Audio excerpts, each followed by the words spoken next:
Hi friends, ఎలా ఉన్నారమ్మా? మళ్ళీ అడుగుతున్నాను, ఎండలకు బాగున్నారా అందరూ? సో చాలా పెద్ద ఎండలమ్మా, చాలా ఎక్కువగా ఉన్నాయి. జాగ్రత్తగా ఉండండి. వడదెబ్బలు బాగా తగులుతూ ఉన్నాయి. సో కేర్ఫుల్గా ఉందామమ్మా. మంచినీళ్ళు బాగా తాగుతాము, మజ్జిగలు బాగా తాగుదాము, టెంకాయ నీళ్ళ లాంటివి, సబ్జా వాటర్ లాంటివి. కూల్ డ్రింక్స్ తక్కువ తాగుదాము, ఏ కూల్ డ్రింక్ అయినా కానివ్వండి. ఫ్రూట్స్ బాగా తిందాం, కారం ఉప్పు తగ్గిద్దాం. ఓకేనమ్మా? హెల్దీ ఫుడ్ తిందాం.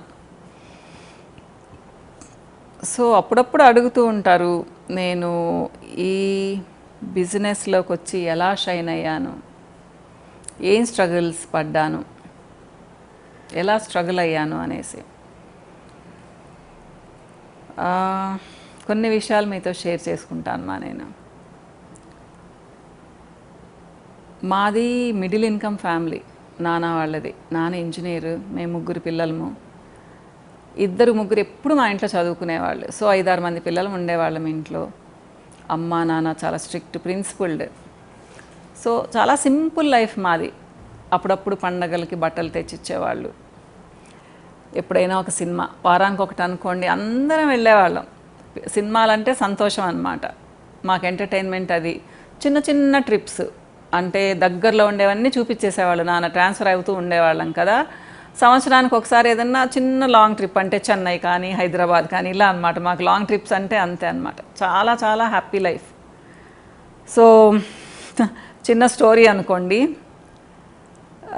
ఇంటర్ వచ్చేసి నేను ఎంపీసీ తీసుకుంటానన్నాను. నాన్న ఒప్పుకోలేదు, బైపీసీలో చేర్పించారు. నేను ఏదో డాక్టర్ అవ్వాలని ఆయన కోరిక. నాకు అస్సలు ఇష్టం లేదు మా. ఏదో అంటారు చూడండి, గుడ్డేటుగా అనేసి. నాకు మంచి మార్క్స్ వచ్చాయి. అప్పుడు ఎంసెట్ అనేవాళ్ళు కాదు, ఎంట్రన్స్ రాస్తే. సో దాంతో మా లెక్చరర్స్ కొందరు మళ్ళీ రాయించమన్నారు. దాంతో భయపడిపోయేసి వంటలు బాగా చేసుకోవచ్చు, ఎంజాయ్ చేయొచ్చు అని హోమ్ సైన్స్లో చేరాను. హైదరాబాద్కి వచ్చాను అనమాట. సో ఇదైతే దూరం కదా. సో నాన్న మళ్ళీ పిలవలేరు అని చెప్పేసి, నిజంగా మళ్ళీ నాతో ఎంట్రన్స్ రాయిస్తారనే భయంతో నేను హోమ్ సైన్స్కి వచ్చేసాను అనమాట. నేను చాలా ఈజీగా ఉంటుంది అనుకున్నానమ్మా, కానీ కాదు. జనరల్గా హోమ్ సైన్స్ అంటే ఏమనుకుంటామమ్మా, వంటలు అనుకుంటాం కదా. ఇక్కడ కానీ కాదు, చాలా టఫ్గా ఉండేది. బాగానే ఫస్ట్ ఇయర్ కొంచెం అటు ఇటు ఉన్నాను, కానీ నెక్స్ట్ ఇయర్ నుంచి బాగా చదివాను.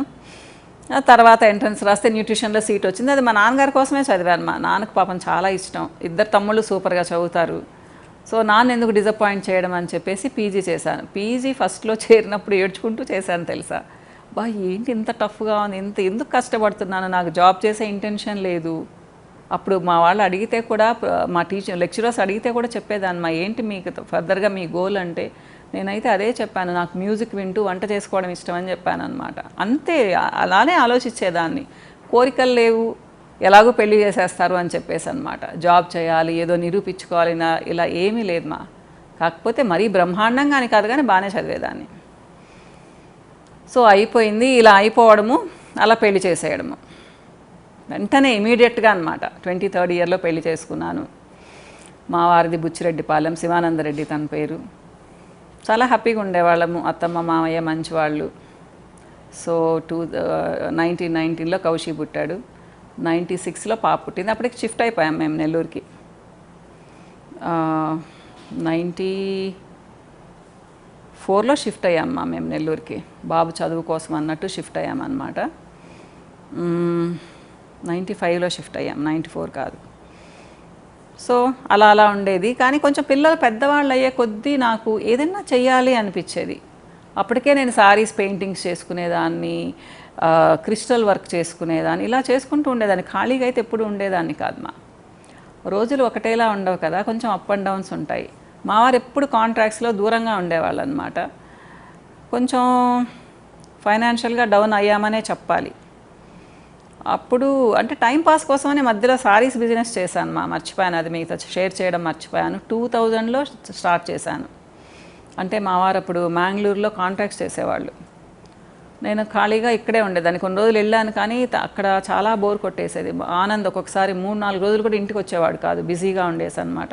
ఇంక నేను అక్కడ ఉండడంలో అర్థమే లేదు కదా. 2 ఇయర్స్ తర్వాత మళ్ళీ నెల్లూరు వచ్చేసాను అనమాట. అప్పుడు సారీస్ బిజినెస్ స్టార్ట్ చేశాను, వేరే ఫ్రెండ్ చెప్తే. 2 ఇయర్స్ భలే చేశాను మా, బాగా చేశాను.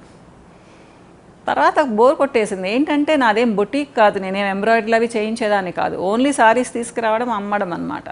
సెలక్షన్ బాగుండేది కాబట్టి చాలా బాగా జరిగేది బిజినెస్. అది అయిపోయిన తర్వాత 2 years తర్వాత ఏంటో ఎంటీనెస్ అనమాట. ఏం చేస్తున్నది. ఇక్కడ ఒక విషయం చెప్పాలి. మాకు అడ్వైజర్ ఉండేవాళ్ళు ఉమారెడ్డి మ్యామ్ అని చెప్పేసి. ఆవిడ ఒకరోజు వచ్చారు నా దగ్గరికి. వచ్చి నువ్వు ఏం చదివావు, ఏం పని చేస్తున్నావే నువ్వు అని చెప్పేసి తిట్టేసి వెళ్ళారు నన్ను. సో ఆలోచించాను, అంటే శారీస్ బిజినెస్ చేయడం ఏంటి అనేసి అనమాట. నేనేంటంటే ఏదైనా పట్టుకుంటే చాలా సీరియస్గా చేస్తాను మేము 14 members, కానీ ఆ ఇయర్ మేము సర్టిఫికేట్ తెచ్చుకునేది 4 మిగతా వాళ్ళందరూ నెక్స్ట్ ఇయర్ తెచ్చుకున్నారనమాట. లేట్ అయింది వాళ్ళకి. నేను ఇన్ టైం ఫినిష్ చేసేసాను నా థీసిస్ సబ్మిషన్ కూడా అనమాట. చాలా చాలా కష్టపడతాను అట్లా. సో ఆలోచించాను నిజంగా ఆవిడ అన్న తర్వాతే నేనేమన్నా కొంచెం సారీస్ వద్దనుకున్నానేమో మరి. ఈ లోపల కొన్ని స్ట్రగుల్స్, ప్రాబ్లమ్స్ కదా అందరి ఇళ్లల్లో ఉండేవే, కొంచెం డిస్టర్బ్ అయ్యాము. సో డెఫినెట్గా ఏదైనా చేయాలనుకున్నాను. ఈ బ్యూటీ కోర్స్ అంటే ఎవరు ఒప్పుకోరు కదా. సో మా నాన్నగారితో కూడా చెప్పలేదు ఎందుకు అంటారని చెప్పేసి. మా అత్తమ్మ అయితే కొంచెం అలిగారు కూడా, ఏంటి పాప మనం ఈ కోర్స్ చేసేది అని. నేను మా పెద్ద మరదలు హరిత, మీకు ఈ మధ్యనే పరిచయం చేశాం కదా, వెళ్ళాము ఢిల్లీ వెళ్ళి నేర్చుకొచ్చాను దీనికి మా పెద్ద తమ్ముడు చాలా సపోర్ట్ చేశాడు ఎందుకంటే చాలా స్ట్రగుల్స్, ఫైనాన్షియల్ అనుకోండి, ఎమోషనల్ అనుకోండి. అంటే అసలు ఒక విధమైన పీరియడ్లో ఉన్నాను. తను నాకు పక్కన ఒక పిల్లర్ లాగా నిలబడ్డాడు మేమున్నామక్క నీకు, మేమున్నాము, నువ్వు ఇలా ఉండకు, నువ్వు బాగుండు, నీకు తెలివి ఉంది, ఏదన్నా చేసుకో, నువ్వు ఒకళ్ళ మీద డిపెండ్ అవ్వకు, ఎందుకు ఇంత ఆలోచిస్తున్నావు, నువ్వు 10 మందికి చెప్పేదానివి, నువ్వెందుకు ఇలా స్ట్రగుల్ అవుతున్నావు అని చెప్పేసి. సో ఆ మూడ్ నుంచి బయటకు రావడానికి నాకు కొన్ని నెలలు పట్టింది. సో వచ్చేసాను ఢిల్లీలో సక్సెస్ఫుల్గా కోర్స్ ఫినిష్ చేశాను. చెప్పానుగా ఏదన్నా చేయాలి అనుకుంటే చాలా డీప్గా వెళ్తాను దాని మీద, ఊరికే పైన చెయ్యను ఇన్వాల్వ్ అయిపోతాను అనమాట.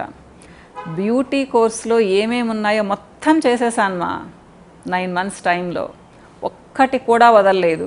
మీకు లిస్ట్ చెప్పాలి అంటే హైడ్రోథెరపీ, యాక్యుప్రెషర్, తర్వాత మ్యాగ్నెట్ థెరపీ, కలర్ థెరపీ, ఇలాంటివన్నీ కూడా చేసేసాను.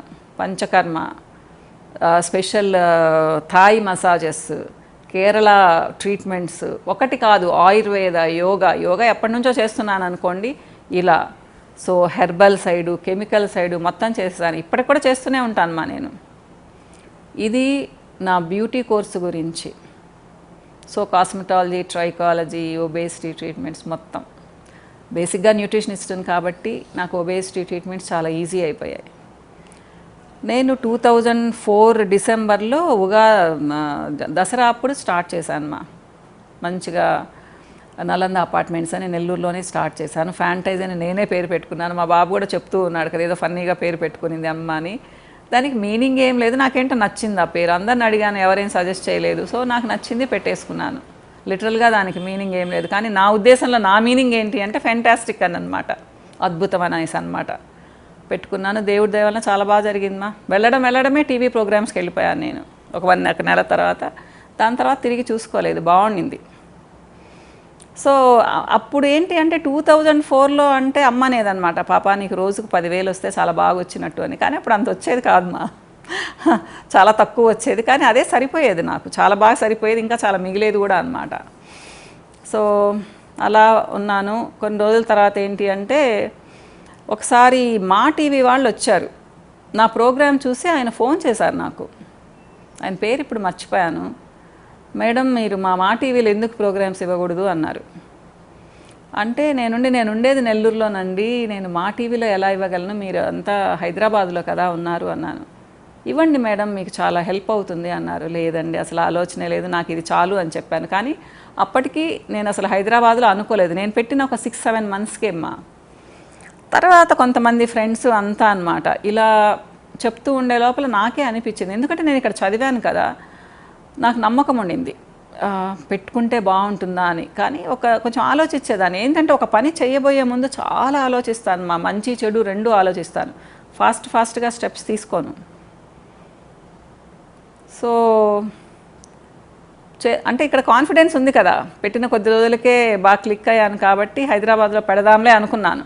సో 2006 ఆగస్ట్లో హైదరాబాద్లో స్టార్ట్ చేశాను 2 years గ్యాప్లో అనమాట. సో అందరూ వద్దన్నారు. ఎందుకు, బహామహులు ఉన్నారు, నీకేం జరుగుతుంది, నువ్వే ఎట్లా ఇదవుతావు అని చెప్పేసి అనమాట. కానీ నిలదొక్కున్నాను నేను. చాలా టైం అయిపోయింది, ఇంకో వీడియోలో చెప్తాను. బాయ్.